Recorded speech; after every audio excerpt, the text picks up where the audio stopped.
기도는 성도의 특권이면서 의무입니다. 우리가 하나님께 기도한다라고 하는 것은 하나님에 대한 신뢰가 있다는 것입니다. 그런데 우리가 경험적으로 보면 기도 생활을 지속적으로 온전히 한다는 것이 쉽지는 않은 것 같습니다. 많은 사람들이 해가 바뀌거나 특별한 계기를 만나면 내가 이제부터 기도해야지 하고 마음에 결심을 하기는 하는데, 야심차게 기도의 계획을 세우지만 얼마 못 가서 중단되는 경우가 많습니다. 왜 기도하다가 사람들이 중간에 포기하고 중단하게 될까 하는 이유들을 좀 생각해 보았는데, 몇 가지 이런 이유들을 좀 찾을 것 같습니다. 그러니까 일단은 기도가 좀 뭔가 이렇게 대화가 되고 소통이 되어야 되는데, 내가 드린 기도가 하나님께 올려졌는지, 하나님이 들으셨는지에 대해서 우리가 확인할 수가 없기 때문에 좀 답답한 면이 있을 수 있습니다. 그래서 이게 내가 일방적으로 주문처럼 올려드리는 기도가 아닌가 하는 생각이 들 수 있다는 거죠. 카톡이나 이메일이 좀 좋은 것은 내가 보낸 이 메시지를 상대방이 확인했는지를 알 수 있다는 겁니다. 그래서 카톡 같은 경우는 읽으면 숫자가 지워지죠. 그리고 이메일 같은 경우는 이제 수신 확인을 눌러보면 이 사람이 몇 월 며칠 몇 시에 확인했는지까지 다 알 수가 있습니다.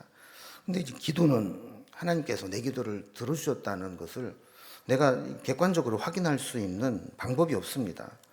그러니까 기도의 능력을 체험하지 못하면 내 기도가 정말 하나님께 제대로 올라가고 있는지 확인하기가 힘들어서 중도의 기도의 동력을 잃어버리고 포기할 수 있다는 겁니다. 두 번째로는 하나님이 기도를 들으셨어도 그 응답하는 시기와 방법을 우리가 증명할 수 있는 방법이 없다는 겁니다. 우리가 하나님이 내 기도를 들으신다는 것까지는 어떻게 믿음으로 믿는다고 해도 하나님의 응답인지를 객관적으로 증명할 수 있는 방법이 없습니다. 그래서 이게 어떤 결과가 생겨도 이게 기도의 응답으로 일어난 것인지, 아니면 우연히 그렇게 된 것인지, 아니면 내 노력의 결과인지, 그 해석은 각자의 몫이고 각자의 신앙 고백에 맡길 수밖에 없는 한계가 있기 때문에 기도의 확신을 가지고 이어가기가 어려운 점이 있습니다. 또 세 번째로는 우리가 기도할 때, 기도하는 나는 막 급해가지고 빨리 하나님이 응답해 주시면 좋겠는데 하나님은 전혀 급해 보이지 않고 응답이 지연되는 것처럼 느껴질 때 우리는 그 기도 응답을 끝까지 붙들지 못하고 중도에 포기하는 경우가 생길 수도 있다는 겁니다. 또 네 번째로는 기도하면서 우리가 그런 조급함이 생길 수 있습니다. 내가 기도한다고 하나님이 어떻게 들으실지도 모르겠는데, 어떻게 될지도 모르는 상황에서 그냥 막연히 기도만 하고 있느니 차라리 내가 뭐라도 좀 해야 되겠다 하는 이제 조바심이 생기게 되면 기도하기보다 내가 뭔가를 해야 되겠다는 쪽으로 더 마음이 쏠리게 되면서 기도가 약화되고 중단될 수 있다는 겁니다. 이렇게 기도가 중단된다라고 하는 것은 단순히 기도가 끊어졌다 이 문제가 아닙니다. 기도에 대한 믿음, 또 기도를 들으시는 하나님에 대한 신뢰가 흔들리고 있다라는 것을 보여주는 겁니다. 그리고 어떤 건물에 문제가 생길 때 인테리어에 하자가 발생하거나 어떤 자재에 문제가 있다면 그건 심각한 문제가 아닙니다. 금방 수리해서 쓰면 됩니다. 그런데 만약에 지하에 지하수가 흘러서 기반이 약해지고 기초가 흔들리고 건물이 기울어가기 시작했다. 그러면 더 이상 그 건물을 사용할 수가 없고 있는 사람도 대피를 시켜야 되는 심각한 문제가 발생되는 것이죠. 마찬가지로 우리가 성도라고 하면서 기도의 힘을 얻지 못하고 기도가 약해지고 중단된다라고 하는 것은 우리 신앙의 하나님에 대한 신뢰의 관계에 심각한 문제가 발생했다라고 볼 수도 있는 겁니다. 특히 우리가 마지막 시대를 살아가게 될 때 기도 응답은 우리가 생각한 것보다 훨씬 더디게 응답될 수 있고, 또 내가 원하는 방식으로 응답이 되지 않을 수 있습니다. 믿음으로 산다는 것이 점점 어렵게 느껴지게 되고, 때로는 더 심한 곤경과 박해를 받을 수도 있는 시대를 살아가고 있습니다. 그래서 오늘 우리가 읽은 본문 바로 앞에 17장에 보면 이 마지막에 이 종말에 대한 말씀을 주고 있는 것을 보게 됩니다. 특별히 20절 말씀 보면 바리새인들이 예수님에게 질문을 합니다. 하나님의 나라가 어느 때 임하나이까? 마지막 종말에 대한 질문을 하게 되고 예수님 여기에 대해서 답변을 하시는 내용이 17장 후반부에 이어지게 됩니다. 30절에 보면 인자가 나타나는 날에도 이러하리라 하면서 여러 가지 말씀들을 주시는 것들을 보게 되죠. 자, 이런 내용의 연속선상으로 18장이 이어지게 됩니다. 18장 8절에서도 오늘 우리가 읽은 본문이 그러나 인자가 올 때 세상에서 믿음을 보겠느냐. 인자가 올 때에 마지막 때 종말을 염두에 두고 주신 말씀이다. 이렇게 우리가 배경을 알 수 있습니다. 오늘 본문 1절에 보면 예수께서 그들에게 항상 기도하고 낙심하지 말아야 할 것을 비유로 말씀하여 이렇게 시작됩니다. 그 본문의 배경과 상황에 맞추어서 1절의 말씀을 읽어보면 이 마지막 때가 될 때 어떤 현상이 일어나느냐. 기도하기가 점점 어려워지고 기도하는 사람들조차도 낙심하고 중도의 기도를 포기하는 상황이 일어나게 될 것이다 라는 겁니다. 그래도 주님은 제자들에게 항상 기도하고 낙심하지 말라라고 말씀을 하시면서 앞부분에는 우리가 불의한 재판관과 과부의 비유로 알려져 있는 이 비유를 말씀해 주시고 후반부에는 그 비유를 풀어서 기도에 대한 교훈을 주고 있는 것을 보게 됩니다. 그래서 오늘은 우리가 기도에 응답이 없어 보이는 것처럼 느껴질 때 어떻게 하면 낙심하지 않고 계속해서 기도를 이어갈 수 있을까 하는 것들을 주제로 오늘 말씀을 좀 살펴보려고 합니다. 우리가 기도에 응답이 없어 보여 낙심하게 될 때 우리가 붙잡아야 될 첫 번째는 항상 기도하고 낙심하지 말아야 된다는 겁니다. 오늘 비유의 핵심은 분명합니다. 예수님께서 비유를 시작하시면서 그 목적을 분명히 명시하셨기 때문이죠. 1절 다시 봅니다. 예수께서 그들에게 항상 기도하고 낙심하지 말아야 할 것을 비유로 말씀하여 그랬습니다. 이 비유의 핵심이 뭐라는 거예요? 항상 기도해야 되고 기도하다가 낙심하고 중단해서는 안 된다. 이거를 말하고 싶어서 내가 이런 비유를 들었다 하는 겁니다. 기도에서 가장 중요한 것은 포기하지 않는 겁니다. 골로새서 4장 2절에서도 기도를 계속하고 기도에 감사함으로 깨어 있으라 그랬습니다. 기도에 제일 중요한 게 뭐예요? 기도를 계속하고 또 영적으로 잠들면 안 되고 깨어 있어서 기도가 중단되면 안 된다라는 것입니다. 데살로니가 전서 5장 17절에도 쉬지 말고 기도하라. 기도는 쉬어서는 안 되는 것이라고 말씀하고 있는 것이죠. 3절 말씀에 보면 한 과부가 불의한 재판장에게 가서 내 원수에 대한 나의 원한을 풀어주소서 이렇게 요청을 하게 됩니다. 이 여인의 요청은 부정한 청탁이 아닙니다. 원수로부터 원한을 품을 만한 억울한 일을 당한 겁니다. 힘없는 이 여인의 입장에서 이 원한을 풀 수 있는 유일한 방법은 재판장의 판결을 받아서 그 판결로 잃어버린 것을 되찾는 것입니다. 성경학자들은 이 여인이 갖게 된 원한이 무엇일까? 이거를 생각을 하면서 가장 지지받는 이론은 아마도 남편이 죽고 유업으로 받아야 될 기업의 재산을 누군가 힘 있는 자가 갈취해 간 것이 아닌가 이렇게 보고 있습니다. 그러니까 이 여인에게는 앞으로 홀로 살아가야 되는 삶의 기반이 되는 이 기업을 누군가가 갈취해서 빼앗아 가는 억울한 일을 당했다라고 보는 것이죠. 만약에 재산이 많고 그거 없어도 살 수 있다는 사람 같으면 이렇게 절박하게 나오지 않았을 겁니다. 그러나 이 여인에게는 포기할 수 없는 것이었습니다. 이것이 그녀의 남은 생애를 보장해 줄 수 있는 것이기 때문입니다. 그래서 열심히 가서 요청을 하고 결국 그 요청으로 원한을 풀게 되었다 하는 이야기입니다. 예수님은 이 비유를 통해서 우리에게 어떤 기도에 대한 교훈을 주고 있습니다. 오늘 본문에도 보면 이 여인의 모습을 통해서 우리가 어떻게 기도해야 될지를 교훈해 줍니다. 3절 말씀을 보면 이 과부가 자주 그에게 가서 원수에 대한 원한을 풀어달라고 요청했다 그럽니다. 자주 갔다는 거예요. 이 자주 갔다는 것을 공동 번역에서는 어떻게 번역했냐면 늘 그를 찾아가서 이렇게 번역을 했습니다. 늘 시도 때도 없이 찾아가서 요청을 한 겁니다. 또 4절에도 보면 이 불의한 재판관이 얼마 동안은 듣지 않았다 그럽니다. 근데 이 얼마 동안 역시 공동 번역에 보면 오랫동안 그 여자의 청을 들어주지 않았던 재판관도 이렇게 번역을 했습니다. 그러니까 오랫동안 안 들어줬는데 오랫동안 계속 간 겁니다. 또 5절에도 보면 이 재판관이 볼 때 이 여인은 나를 지금까지도 번거롭게 해왔다라는 겁니다.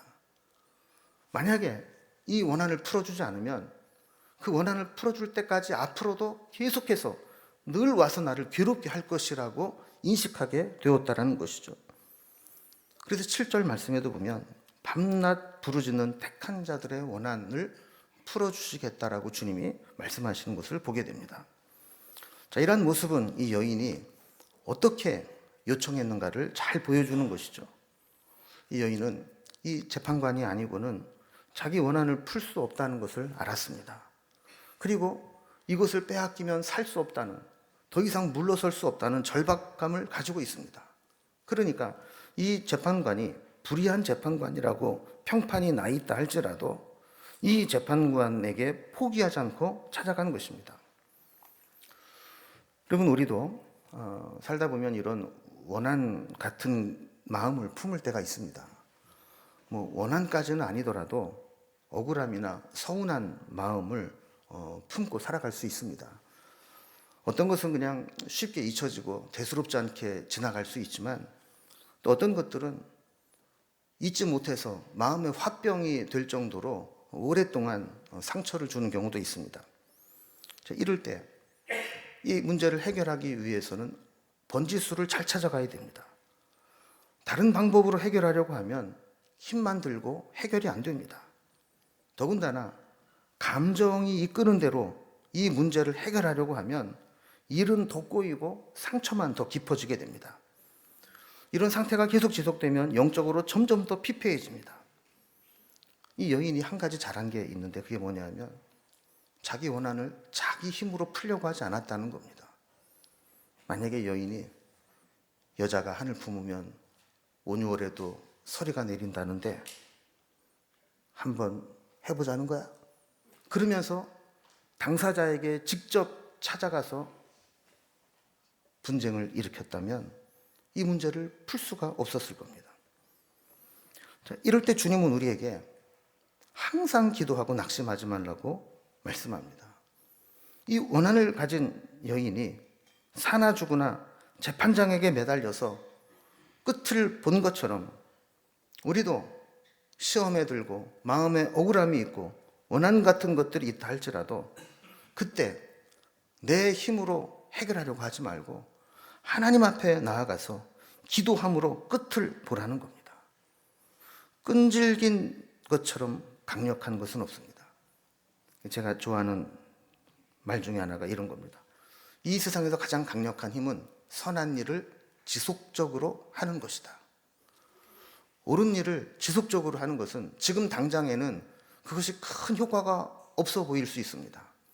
그러나 지속적으로 계속 하다 보면 나중에는 그것이 엄청난 변화와 차이를 만들어내는 겁니다. 집념의 기도, 포기하지 않는 기도, 물러서지 않고 끝을 보겠다는 기도는 엄청난 힘을 나타낼 수 있습니다. 이 여인 역시 자주 밤낮 오랫동안 번거롭게 늘 와서 이런 표현처럼 계속해서 집념으로 기도하게 되었을 때 응답을 받게 된다는 겁니다. 여러분, 우리가 기도 응답을 느끼지 못하는 것, 나는 기도 응답이 잘 안 되는 것 같아, 이렇게 느끼는 이유가 뭘까요? 가장 큰 이유는 그냥 한두 번 기도하고 중단하기 때문입니다. 기도를 끈질기게 하지 않기 때문입니다. 기도하고 잊어버리거나 중단하거나 중도에 포기했기 때문입니다. 이런 말이 있죠. 강한 자가 살아남는 게 아니라 살아남는 자가 강한 것이다. 이거를 믿음과 기도로 한번 재해석을 좀 해보면, 여러분, 믿음 좋은 사람이 기도 응답 받는 게 아닙니다. 끝까지 포기하지 않고 기도해서 응답을 받는 자가 믿음의 승자가 되는 것입니다. 저 사람 믿음이 좋으니까 당연히 기도 응답 받을 거야. 이게 아니라는 거죠. 누구나 끈질기게 기도해서, 믿음으로 기도해서 기도 응답을 받는 자가 믿음의 승자가 되는 겁니다. 우리가 끝까지 기도하면서 하나님께 매달리면 하나님께서 그 문제를 해결해 주시든지, 만약에 상대방에게 문제가 있다면 상대방을 고쳐주시든지, 아니면 나에게 문제가 있다면 나를 바꾸어서라도 하나님이 손을 보시기 때문에 반드시 기도의 응답은 이루어지는 것입니다. 이것을 믿고 기도하는 것이 믿음입니다. 지금 당장 내가 드린 기도의 응답이 없는 것처럼 보여도 낙심하거나 포기하거나 중단하지 말고 기도의 삶을 계속 이어나가기를 주님의 이름으로 기원합니다. 또 우리가 오늘 이 본문을 통해서 얻게 되는 두 번째 교훈은 하나님은 불의한 재판관이 아니라는 겁니다. 오늘 이 말씀을 좀 유심히 살펴보면 한 가지 좀 이상하다라는 것을 발견할 수 있습니다. 그게 뭐냐면 하나님을 불의한 재판관에 비유했다는 겁니다. 여러분, 하나님이 불의하십니까? 아니죠. 그런데 하나님을 불의한 재판관에 비유하고 우리를 이 원한을 품은 여인의 비유를 한 겁니다. 이 불의한 재판관의 비유는 하나님과 불의한 재판관을 1대1로 매칭시키는 것이 아닙니다. 불의한 재판관의 비유를 통해 설명하고자 하는 하나님의 성품은 이 불의한 재판관과 비교해서 비약적으로 초월적인 존재라는 것을 증명하기 위함입니다. 예를 들면 이런 겁니다. 지렁이도 밟으면 꿈틀한다는데 하물며 그 사람이 그런 일 당하고 가만히 있겠어? 우리가 이런 얘기를 하면 그 사람이 지렁이란 얘기입니까? 아닙니까? 아니죠. 미물인 지렁이도 밟으면 꿈틀한다면 그것보다 훨씬 뛰어나고 섬세하고 위대한 인간이야 어떻게 그냥 있을 수 있겠느냐, 이렇게 초월적인 관계로 설명을 하는 겁니다. 그러니까 불의한 재판관이라 할지라도 이렇게 했다면 하나님께서야 오죽하겠느냐, 이렇게 비약적이고 초월적인 비유를 든 것이지 1대1로 비유한 것은 아니라는 겁니다. 먼저 불의한 재판관이 어떤 사람인가를 좀 살펴봅니다. 2절에 보면 이 불의한 재판관은 하나님을 두려워하지 않고 사람을 무시하는 한 재판관이다 그랬습니다. 어떻게 보면 이 여인은 걸려도 된통 잘못 걸린 겁니다. 하필 이런 사람이 재판장으로 있습니다. 그렇다면 공정한 판결로 억울함을 풀 가능성은 현저히 떨어집니다. 이런 자는 하나님 편에서 판결할 사람이 아닙니다. 하나님을 두려워하지 않으니 하나님을 의식하지 않습니다. 또 사람을 무시하는 자니 억울한 일을 당했다고 그를 불쌍히 여기지도 않습니다. 도리어 힘 있고 돈 있고 자기에게 뭔가를 가져다 줄 수 있는, 유익을 줄 수 있는 사람만 좋아하고 가까이 하는 사람입니다. 뇌물에 약하고 교만하며 하나님의 공의를 왜곡시킬 가능성이 매우 높은 사람입니다. 이 여인은 이 재판관에게 뇌물을 줄 물질이 없습니다. 이 사람에게 영향을 끼칠, 압력을 끼칠 인맥도 없습니다. 웬만한 사람 같으면 이런 재판장을 보면서 포기하게 됩니다. 괜히 불필요하게 헛수고만 하느니 마음 정리하는 게 낫다, 이렇게 생각하기 쉽습니다. 처음에는 이 재판장도 원한을 풀어달라고 찾아온 이 과부의 이야기를 얼마 동안은 들어주지 않았습니다. 무시했습니다. 그런데 어느 순간 그의 반응과 태도가 바뀝니다. 도저히 그럴 사람이 아닌데 마음을 고쳐먹습니다. 성경에 기록된 동기는 단순했습니다. 지금도 귀찮아 죽겠는데 앞으로 내가 풀어주지 않으면 계속해서 괴로움을 당할 것이 염려되었다라는 겁니다. 그런데 상황을 잘 보면 이건 겉으로 드러난 이유이고 더 중요한 심층적인 이유가 있습니다. 여러분, 하나님도 두려워하지 않고 사람을 무시하는 재판장이 뭐가 아쉬워서 이 여인의 원한을 풀어주겠습니까? 만약에 안 들어줘도 되는 문제라면 공권력을 동원해서라도 이 여인이 접근하는 것을 강제로 막을 수도 있습니다. 그러나 이 재판장이 그렇게 하지 못한 것은 이 여인이 요구하는 것이 불의한 청탁이 아니었기 때문입니다. 합법적이고 정당하고 공의로운 것을 요구하기 때문에 거절할 수가 없었던 것입니다. 법률에 보면 부작위에 의한 죄가 있습니다. 이게 뭐냐면 해야 할 의무가 있음에도 하지 않는 것을 가리키는 법률 용어입니다. 내가 어떤 권한을 가지고 있어서 마땅히 이 일을 해야 되는데 하지 않고 뭉개고 있으면 그게 부작위의 죄가 된다라는 겁니다. 이 재판장 역시 마찬가지입니다. 불의한 일, 억울한 일을 당해서 이 원한을 풀어달라고 재판을 요청했는데 불의한 재판관이 자기에게 떨어지는 게 없다고 해서 계속해서 이것을 무시하고 뭉개면 결국 부작위에 의한 죄가 되는 것이고 스스로 양심을 고발하는 죄가 되기 때문에 이 재판장은 그냥 무시할 수만은 없었던 겁니다. 자, 그렇다면 이 불의한 재판관과 하나님이 어떤 연관이 있는가? 오늘 본문 7절에 보면 하물며라는 단어가 중요합니다. 재판장이 아무리 불의한 재판장이라도 밤낮 부르짖는 원한을 외면하지 못하고 풀어주었다면 하물며 공의롭고 사랑이 많으신 하나님께서 자기 택하신 백성들이 밤낮 부르짖는 것을 왜 풀어주지 않겠느냐 하는 겁니다. 그들에게 오래 참고 그냥 가만히 계시겠느냐 하는 겁니다. 그래서 오늘 본문의 핵심은 겉으로 드러난 것과는 좀 다릅니다. 문제 해결의 핵심은 열심히 부르짖는 것이 아니라 하나님의 성품에 있다는 겁니다. 그러니까 기도는 지속적인 요청의 행위로 응답받는 것이 아니라 신실하고 공의로우시며 사랑이 많으신 하나님의 성품으로 응답받는다는 것을 성경은 이야기하고 있는 겁니다. 그래서 기도 응답은 지성이면 감천이 아닙니다. 우리가 열심히 치성을 드리고 정성을 다 모으면 그 정성이 우주의 기운을 모아서 우리가 원하는 것을 들어주는 게 아니라는 겁니다.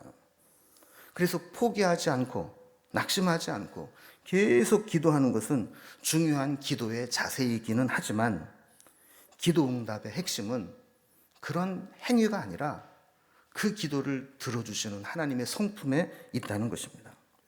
그래서 오늘 본문을 강청 기도의 교과서처럼 여기면 안 됩니다. 때를 쓰듯 매달리면 무조건 응답받을 수 있다. 이것을 우리에게 말씀하고자 하는 본문이 아닙니다. 우리가 절대로 해서는 안 되는 기도 중에 하나가 하나님의 보좌를 흔드는 기도입니다. 이게 누군가 웃자고 지어낸 이 얘기겠지만 어떤 사람이 이런 해석을 했습니다.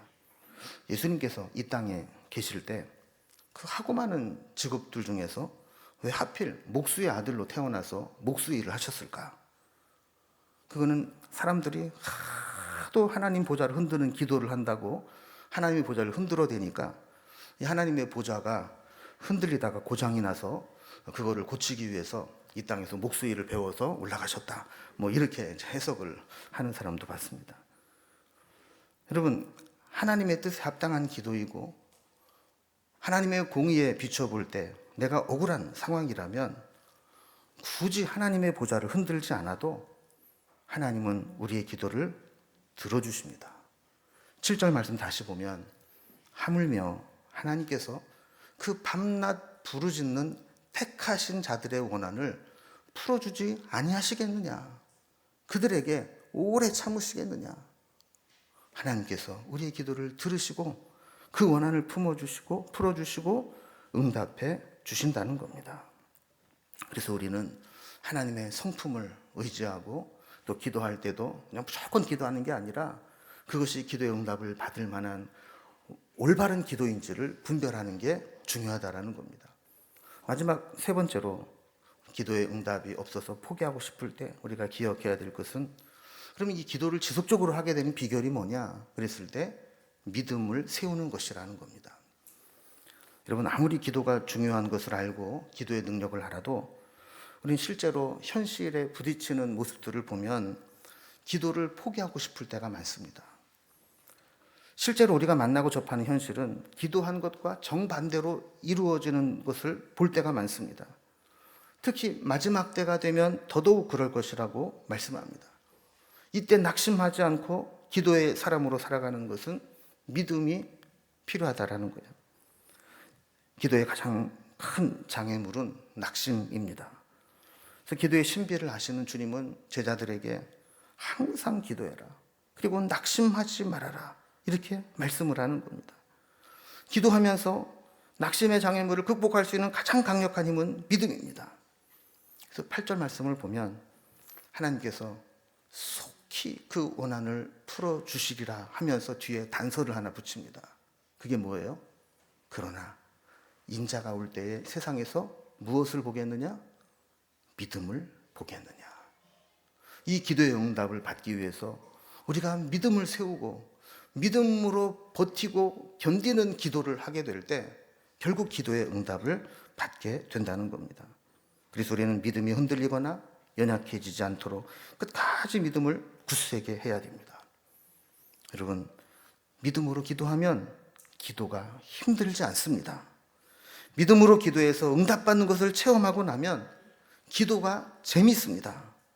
때로 기도 응답이 더딘 것처럼 느껴져도 절망하지 않고 도리어 하나님이 어떤 응답을 지금 준비하고 계셔서 시간이 지체될까?